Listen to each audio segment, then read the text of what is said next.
We got on 557 Philadelphia -1 and the money line.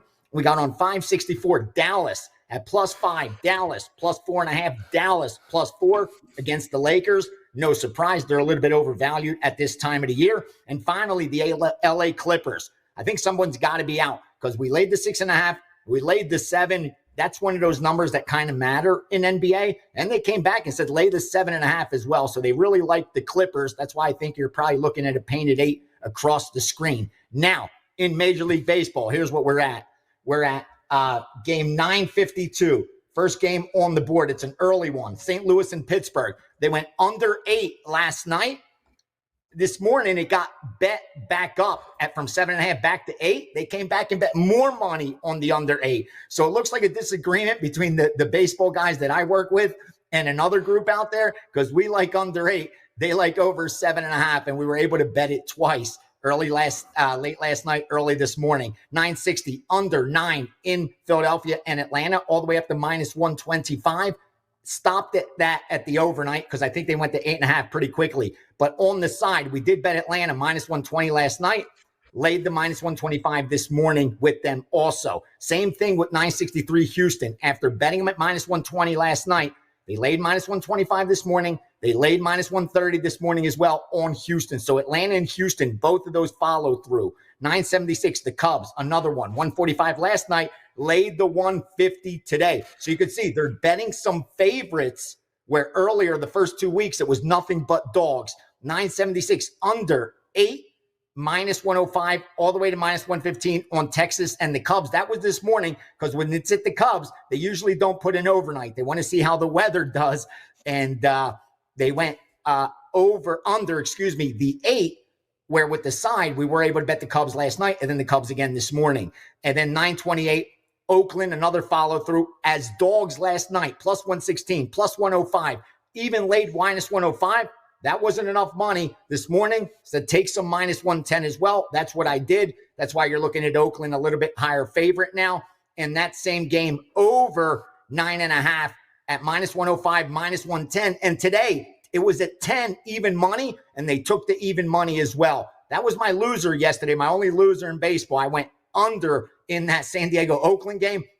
Luckily or unluckily, it was over by the end of the first inning, so I didn't have to watch any more of it or even look at a score. But yeah, now this time they're flipping that script and going over in Houston and Oakland, Sacramento. Call them what you will. I just call them the A's.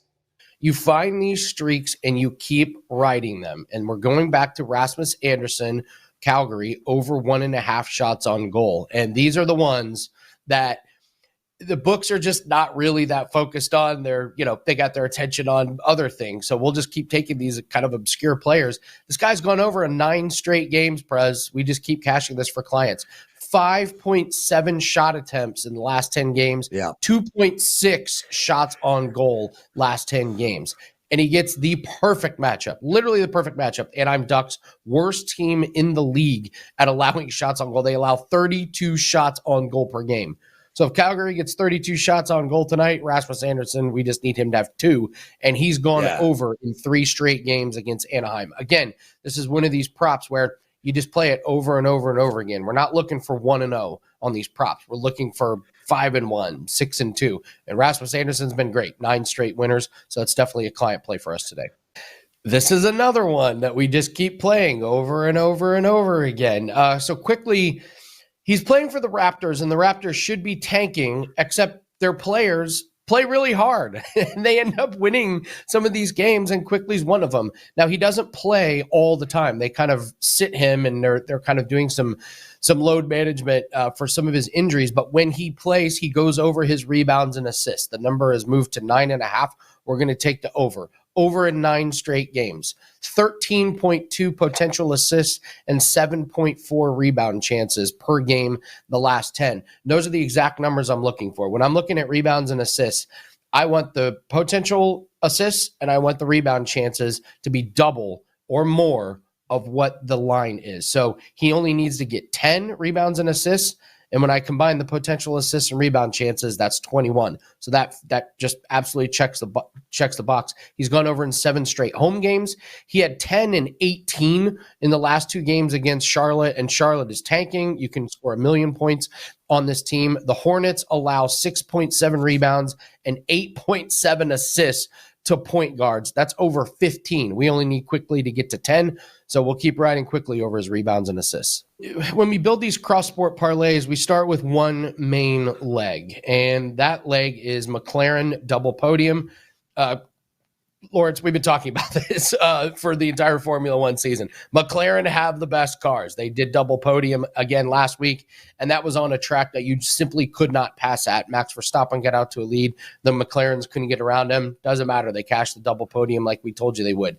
They finished 2nd and 3rd. Now they're at Bahrain. This is a track they will absolutely be flying on. Weather is going to be fine. You don't have to worry about wet conditions, damp conditions. So we're going to start with McLaren double podium. It's minus 225. That's a little expensive. So we need some parlay pieces to lower the price. What are we going to do? Well, it's the Masters. We're going to take Colin Morikawa to make the cut, and we're going to take Scheffler to make the cut. These are 2 of the top 3 golfers in the field this week. Scotty Scheffler, number 1 player in the world. He's won 2 out of the last 3 years.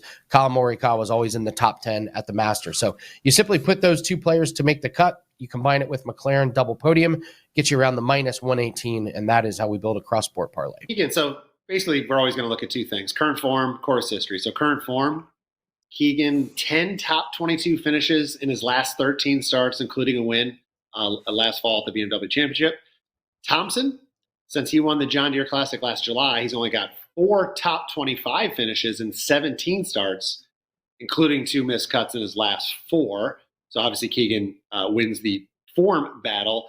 Additionally, course history, this is Keegan's 9th start at Augusta. He's made the cut in 7 out of 8 previous starts. He's got 3 top 25 finishes, including each of the last 2 years. Thompson, first time at Augusta National. What's the number 1 rule of betting Augusta National and the Masters? Do not touch rookies. They're usually, I say usually, not kind. Ludwig Aubert last year, a rare rookie that made a run, but very, very rare. So that course history favors Keegan as well. So listen, it's rare that you get both history and form favoring a guy, and then the books offer you minus 110 odds. So maybe, you know what, maybe this is just a trap setting right up for me, but I'm not going to overthink it.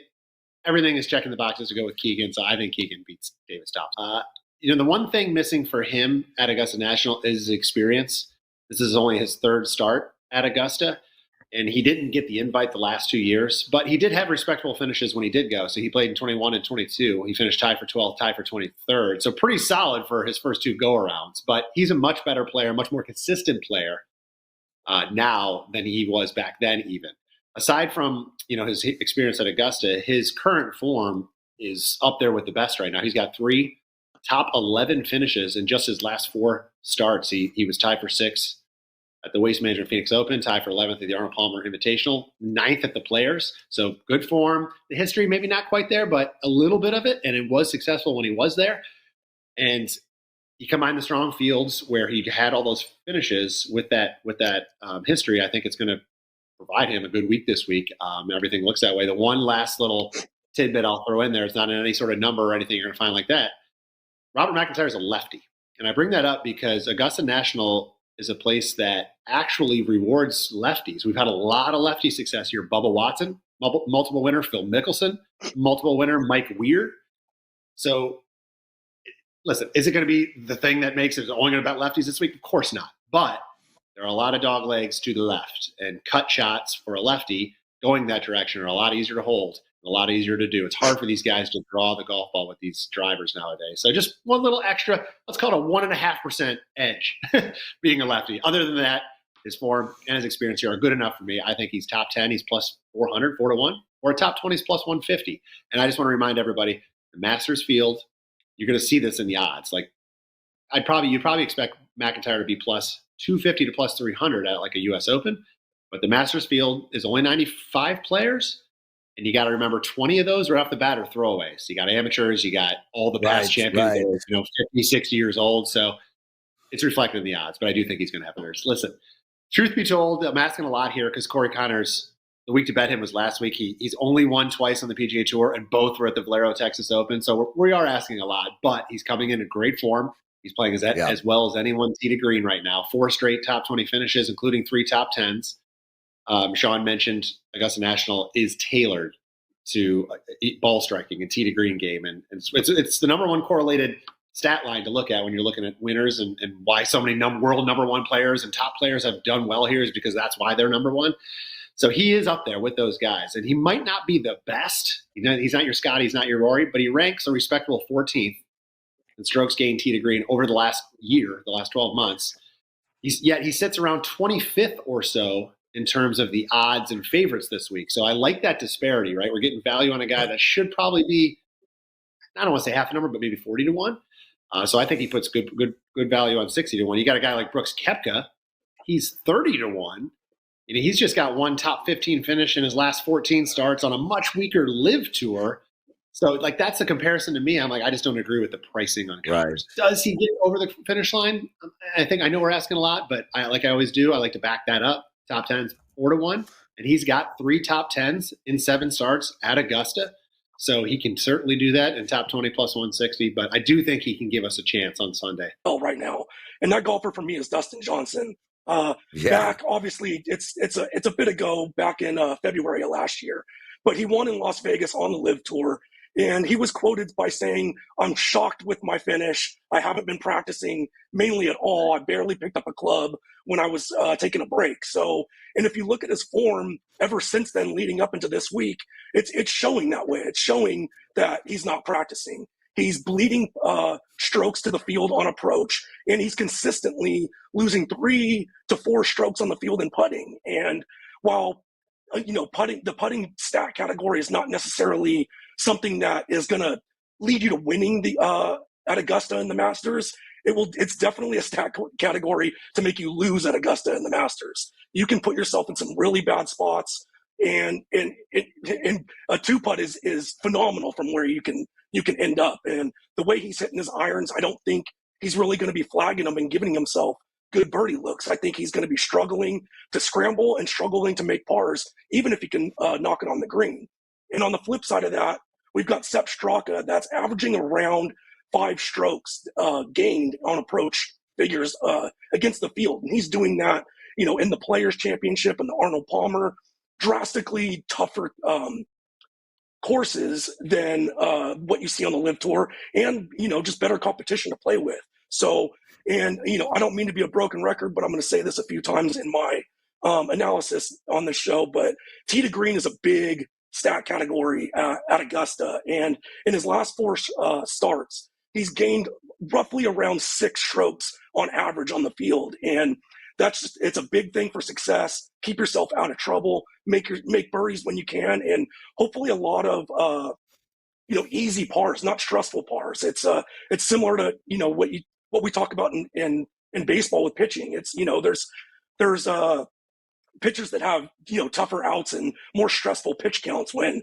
they get down and with runners on base, right. And that's what we see at Augusta with really trying to grind pars and not lose strokes. And while Xander's coming off his rib injury, obviously that's somewhat affected his game, whether or not he can be confident making a swing on it. A rib injury is not necessarily something that is going to be quick to get over. And if you look at what he did in the Valspar last week, he actually had the best approach numbers by any golfer on any tour in 2025 by gaining over 11 strokes on the field with his approach numbers. So to me, that tells me that his swing is feeling a lot better. And he also did that while losing strokes off the tee. So he wasn't in prime position, but he was flagging his irons all week.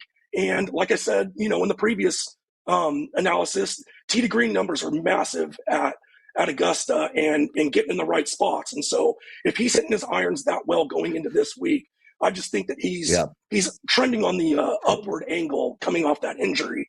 And if you look at his career starts in majors, this will be his 31st career start in a major, and he has 15 top 10 finishes. That's not top 20, that's not top 30, top 10 in ties. He's done it half of his starts. And if you break down Augusta, he's actually 4 for 7 in top 10 finishes. And as Nick alluded to, we can basically just toss out his rookie appearance when he finished tied for 50th. And then you look at it, and he's 4 for 6 at Augusta, getting in that top 10. So you give me a guy that's hitting the ball really well. He's one of the best golfers in the world. Really, the only question mark is that injury and going into it.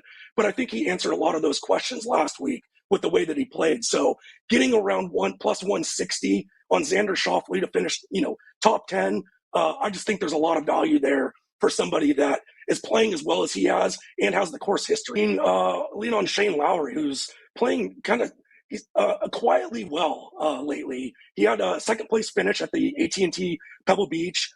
He had seventh place finish in the Arnold Palmer, T20 in the Players, T8 on the Valspar, but he's not really kind of in the mix on Sunday. So we're not really seeing him, on the PGA Tour coverage. So he's kind of playing that quiet game. And, like Nick and I have just alluded to with the tee to green, correlated stats and how important they are at Augusta.